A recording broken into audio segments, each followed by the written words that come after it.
నమస్తే, నా పేరు కోపల్లె ఫణికుమార్, తెలంగాణ ఫెడరల్ నుంచి. జనసేన అధినేత AP deputy CM Pawan Kalyan Telangana నేతలకు ధీటైన సవాల్ విసిరారు. తెలంగాణలో జనసేన పోటీ చేస్తుందని, తెలంగాణ మొత్తం తానే పర్యటించి తన అభ్యర్థుల కోసం ప్రచారం చేస్తానని, ఎవరడ్డొస్తారో చూసుకుంటానని సవాల్ విసిరారు. పార్టీల్లో విభేదాలు ఉండొచ్చని, అంతేగాని జాతీయ విషయానికి వచ్చేటప్పటికి అందరూ ఒకటిగా ఉండాలని ఆయన హితవు పలికారు. ప్రాంతీయ పార్టీలు జాతీయ పార్టీలుగా మారినప్పుడు ఒక పార్టీ ఇంకొక రాష్ట్రంలో ఎందుకు ప్రచారం చేయకూడదు, ఎందుకు పోటీ చేయకూడదని నిలదీశారు. జనసేనను తెలంగాణలో ఏం పని, తెలంగాణలో ఎందుకు పోటీ చేస్తోంది, పవన్ ఇక్కడ ఎందుకు తిరుగుతున్నాడని ప్రశ్నిస్తున్న వాళ్ళు ఏపీలో బీఆర్ఎస్ ఎందుకు పెట్టారు అని ప్రశ్నించారు. ఆంధ్రప్రదేశ్లో బీఆర్ఎస్ శాఖను పెట్టినప్పుడు తాను స్వాగతించిన విషయాన్ని గుర్తు చేశారు. అలాగే జాతీయ పార్టీ అయిన కాంగ్రెస్ పార్టీ ప్రాంతీయతత్వంతో జనాలు రెచ్చగొట్టడం ఏమిటన్నారు. ఈ దేశంలో ఒక పార్టీ ఏ రాష్ట్రంలో అయినా పోటీ చేయొచ్చు అన్నారు, ఎక్కడైనా తిరగచ్చు అన్నారు, హద్దులేమి లేవన్నారు.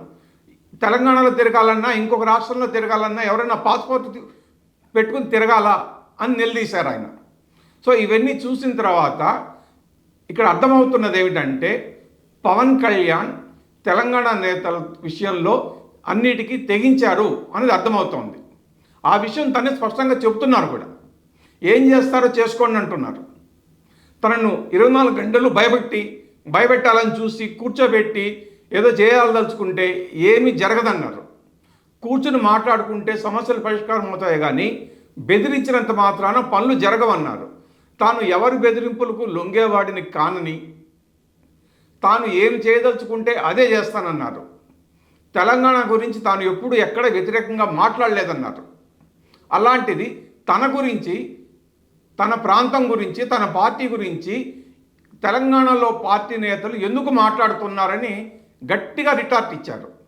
సో ఇవన్నీ చూసిన తర్వాత ఈరోజు సభకు పోలీసులు అనుమతి ఇవ్వకపోయినా, కోర్టు విచారణకు అర్హత కాదని తేల్చేసినా కూడా పవన్ అయితే వెనక్కి తగ్గటం లేదు అన్న విషయాన్ని స్పష్టమైన సంకేతాలు ఇచ్చారు. తాను తెలంగాణ ప్రజలకు జవాబుదారీగా ఉంటాననే కానీ పార్టీలకు నేతలకు కాదన్నారు. తెలంగాణ రాష్ట్రం అభివృద్ధి చెందాలని కోరుకునేవాడిని కానీ విధ్వంసాన్ని కోరుకునేవాడిని కాదు అని స్పష్టంగా చెప్పారు. సో తెలంగాణ విషయంలో పవన్ కళ్యాణ్ తన స్టాండ్ ఏమిటి, తాను ఏమి చేయబోతున్నారు అన్న విషయాన్ని చాలా స్పష్టంగా చెప్పారు.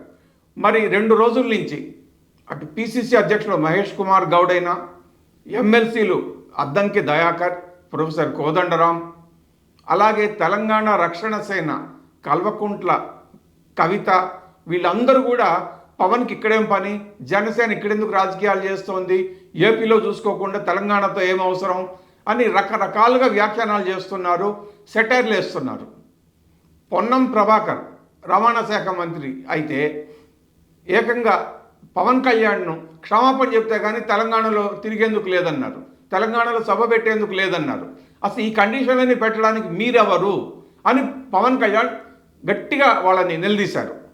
సో ఇవన్నీ చూసిన తర్వాత రాబోయే ఎన్నికల్లో, అంటే గ్రేటర్ మున్సిపల్ ఎలక్షన్ కావచ్చు, ఖమ్మం వరంగల్ మున్సిపల్ ఎలక్షన్స్ కావచ్చు, లేదా పరిషత్ ఎన్నికలు కూడా కావచ్చు, మరి ఏ ఎన్నికల్లో జనసేన పోటీ చేస్తుంది, పవన్ కళ్యాణ్ ఎక్కడెక్కడ ప్రచారం చేస్తారు అన్న విషయాలు ఇప్పుడు సస్పెన్స్కు దారితీశాయి. మరి తొందరలో తెలంగాణలో జరగబోయే ఎన్నికల్లో పవన్ అంతటా తిరుగుతానని చెప్పారు. కాబట్టి అప్పుడు ఏం జరుగుతుందో చూడాలి. Thank you.